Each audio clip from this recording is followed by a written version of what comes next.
Peoples party ہے، مسلم league ہے، مسلم conference ہے، جماعت اسلامی ہے وغیرہ وغیرہ، پی ٹی آئی ہے، ان جماعتوں کو لوگ جانتے ہیں یا یہ الیکشن میں اپنے نمائندے کھڑے کرتے ہیں. لیکن بدقسمتی سے کوئی ایک جماعت ابھی تک آزاد کشمیر کے اندر ایسی نہیں میں نے دیکھی جو باقاعدہ سیاسی جماعت ہو، اس کو سیاسی جماعت کہا جا سکے، وہ لمیٹڈ کمپنی نہ ہو، وہ کسی خاندان کی نہ ہو. ٹھیک ہے. ایک بھی ایسی جماعت کوئی مجھے بتا دے آزاد کشمیر کے اندر جو یونین کونسل لیول سے مرکزی قیادت تک باقاعدہ الیکشن کراتی ہے، باقاعدہ انتخابات کے ذریعے قیادت کو آگے لے کے آتی ہے، یا کوئی ایسی جماعت جو باقاعدہ منشور رکھتی ہے، جو عوام کے پاس اس کا منشور پہنچا ہے، وہ کیا چاہتے ہیں، کیوں جماعت بنائی گئی. میری سیاست سے کوئی دلچسپی نہیں تھی. یہ جو موجودہ جو صورتحال، موجودہ جو گندی سیاست جسے کہتے ہیں، جس سیاست کو گالی بنا دیا گیا ہے، اس کے اندر میری قطعی کوئی دلچسپی نہیں تھی. میری دلچسپی جس چیز تھی وہ یہ ہے کہ میں نے دنیا کے اندر مختلف ممالک کے اندر دیکھا ہے کہ لوگ کس طرح ترقی کر رہے ہیں، لوگوں نے کس طرح جمہوریت کو مضبوط کیا، لوگوں نے کس طرح عوامی حقوق کو سالو کیا. یہ چیزیں سامنے رکھتے ہوئے میں نے یہ ضرورت محسوس کی کہ یا تو کوئی حکومت، کوئی پارٹی یہ کام کرے، اگر نہیں کرتی تو ہم اس کے لیے اپنی سیاسی جماعت بنائیں گے. میں نے وزیر اعظم کو 2 خط لکھے، ان کو آئیڈیاز بتائے، لیکن ان کا کوئی جواب نہیں ملا. دوسری سیاسی شخصیات سے بھی ملاقاتیں، باتیں ہوتی رہی، کسی نے. ٹھیک ہے. کسی بھی جماعت کے جو بنانے والے ہیں ان سے آپ کی کیمسٹری میچ نہیں ہوئی، آپ کا منشور میچ نہیں ہوا؟ میرے پاس جتنے جو میرے دوست ہمارے ساتھ چلے ہیں، جنہیں میں نے دی، مندیال صاحب کو آپ جانتے ہیں، وہ کتنے ٹیلنٹر ہیں، وہ کتنی اچھی سوچ رکھتے ہیں، ذوالفقار صاحب ہیں، ڈاکٹر احسان صاحب ہیں، عارف یوسف صاحب ہیں، اور دوسرے جتنے بھی دوست، ہم سب ایک چیز ہم سب میں مشترک ہے، وہ یہ کہ ہم عام عوام سے ہیں. ہم انہی گلیوں کے اندر پھرتے ہیں، اپنا سودا سلب خود لیتے ہیں، اپنے کام خود کرتے ہیں، گھر کے کام بھی کرتے ہیں، ساتھ عوام کی خدمت بھی کرتے ہیں. ہم جانتے ہیں، ہم غریب گھرانوں سے تعلق رکھتے ہیں، ہم جانتے ہیں غربت کیا ہوتی ہے، حقوق کیا ہوتے ہیں، تکالیف کیا ہیں، ہمارے مسائل کیا ہیں. ایک سب سے بڑا مسئلہ اس قوم کا بھی اور سیاسی جماعتوں کا بھی یہ ہے کہ یہ اپنا مسئلہ ہی نہیں جانتے، مسئلہ کیا ہے ہمارا. ان کو مسئلہ ہی کا نہیں پتا مسئلہ کیا ہے. ہمارے ساتھ کیا مسائل درپیش ہیں؟ یہ مسائل یہ سمجھتے ہیں کہ ہماری سڑکیں نہیں ہیں، ہمیں کھانے کو نہیں مل رہا، ہمیں یہ. پہلا مسئلہ ہے کہ کیا عوام کو وہ مقام دیا گیا ہے جس کے وہ اہل ہیں، جس کا وہ حق رکھتے ہیں. اس ریاست کے مالک عوام ہے نا، عوام کا شعر ہے نا. کیا ان کو بااختیار بنایا گیا؟ ان کو وہ عزت دی گئی، وہ تکریم دی گئی، وہ جگہ دی گئی؟ ان کو بھیڑ بکریوں کی طرح ڈیل نہیں کیا جا رہا؟ ان کو ڈیروں کے اوپر چکر نہیں لگوائے جا رہے؟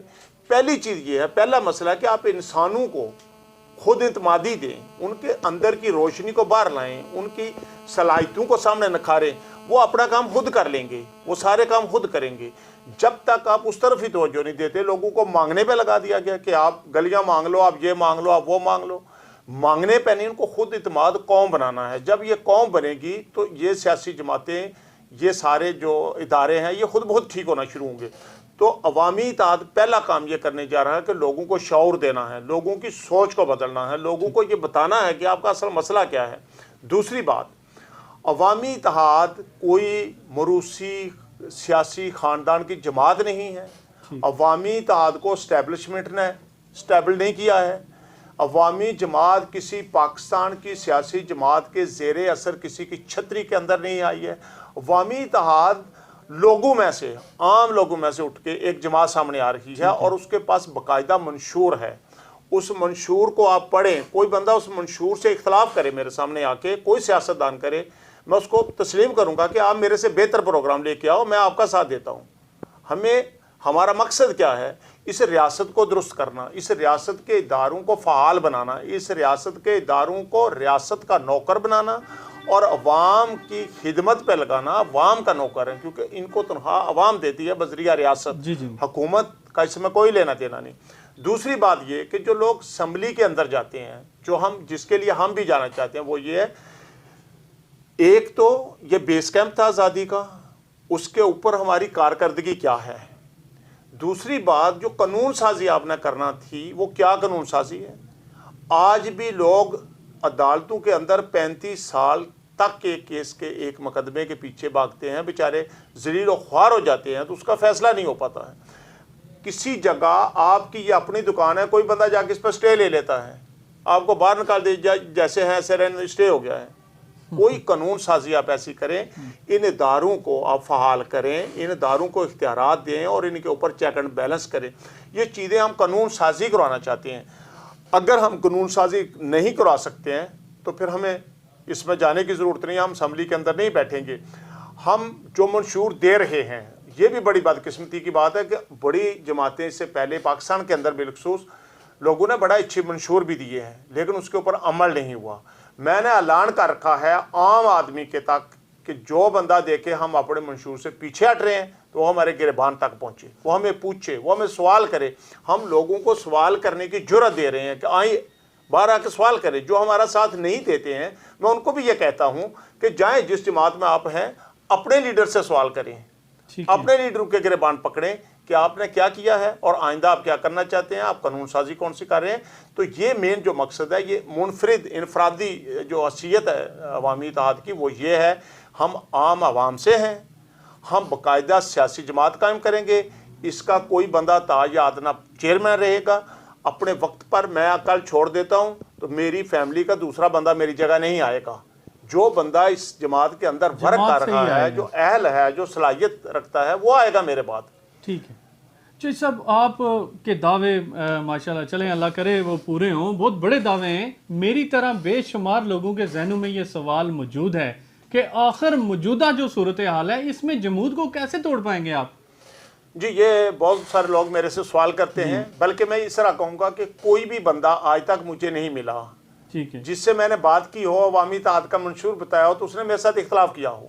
ہر بندہ اس چیز کو پسند کر رہا ہے، ٹھیک ہے، لیکن اگلا سوال یہ کرتا ہے کہ یہ کیسے ہوگا، یہ ممکن نہیں ہے، کیونکہ ہمارے پاس تو اختیار نہیں ہے، ہم تو عوام ہیں، ہم کمزور ہیں، ہمارے پاس طاقت نہیں ہے۔ سب سے بڑی طاقت جو ہے وہ عوام ہے۔ اللہ تعالیٰ کی طاقت کے بعد زمین کے اوپر انسانوں کو اللہ نے سارا کچھ دیا ہے، تو جس ریاست کے اندر جو لوگ رہتے ہیں وہ مالک ہوتے ہیں، وہی مالک ہیں، وہی طاقت ہیں، انہوں نے فیصلے کرنے ہیں۔ جب وہ فیصلے کرتے ہیں تو جس کے پاس بھی طاقت عوام دیتی ہے۔ ہم یہ نہیں دعویٰ کرتے کہ پورے آزاد کشمیر میں ہم الیکشن جیت کے حکومت بنا لیں گے۔ میں سٹیپ بائی سٹیپ جا رہا ہوں۔ اللہ کے فضل و کرم سے یہ پچھلے 2 سال یا 1.5 سال کے اندر جو ہماری پہچان جماعتی طور پر بنی ہے، شخصیت کے طور پر بنی ہے، وہ سب لوگ جانتے ہیں۔ آخر یہ لوگ جن کو آپ سمجھتے ہیں کہ شاید یہ بھیڑ بکریاں، ایسا نہیں ہیں۔ یہ لوگ شعور رکھتے ہیں، یہ عقل رکھتے ہیں، یہ جانتے ہیں کون بندہ سچ بول رہا ہے، کس کے اندر سچائی ہے، کون ہماری خدمت کرنا چاہتا ہے، کون بزنس کرنا چاہتا ہے۔ جب ہم لوگوں کے، ابھی تو ہم سارے لوگوں تک پہنچے نہیں ہیں، جب پہنچیں گے تو ہمیں لوگ جب سمجھیں گے تو ہماری مدد کریں گے۔ ہم صرف 1 سیٹ جیت گئے، اسمبلی کے اندر پہنچ گئے، تو پھر میں آپ کو بتاؤں گا، میں اس پوری آزاد کشمیر اسمبلی کو عوام کے سامنے، میڈیا کے سامنے یا ننگا کر دوں گا یا ان سے وہ قانون سازی کروا لوں گا جو میں کروانا چاہتا ہوں۔ یا تو یہ قانون سازی کریں گے یا سب کے سامنے ننگا ہوں گے کہ ہم عوام کو اختیار نہیں دینا چاہتے، ہم عوام کو ان کے مسائل کو حل نہیں کرنا چاہتے، ہم ان کو اپنا زیر نگین بنا کے رکھنا چاہتے ہیں۔ یہ چیز عیاں ہو جائے گی بالکل۔ یا تو یہ لوگ، وہ میری بے شک کسی جماعت سے تعلق رکھتے ہوں، جو میرا تحریک ہوگی، جو میرا بل ہوگا اسمبلی کے اندر، جو میں قانون پیش کروں گا، وہ عوام کی بھلائی کا ہوگا۔ تو عوام کی بھلائی سے جب یہ انکار کریں گے تو ننگے ہوں گے۔ اگر یہ بنا دیں گے تو میرا مقصد حل ہو جائے گا۔